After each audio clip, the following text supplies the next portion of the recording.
Welcome to the Slop Farm. Enjoy the video.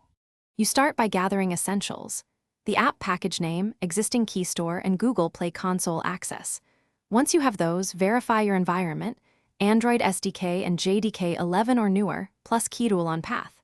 Now, locate the key store file and copy it to a safe backup. Do this before any edits, because once changed, old updates can break. If no key store exists, prepare to create one with the exact alias and passwords used originally. This step prevents signature mismatch later.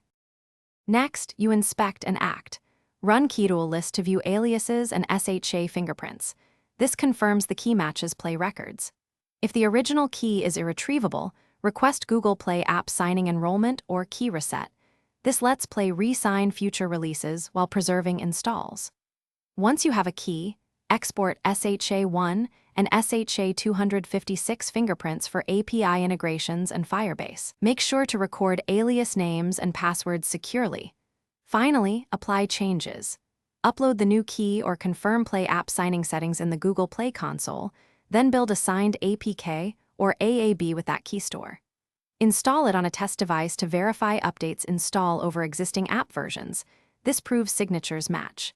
If installation fails, one key troubleshooting tip: compare the SHA-1 and SHA-256 fingerprints between your key store and the Play console. Mismatches indicate wrong key or alias. If needed, recheck passwords, alias, and rebuild.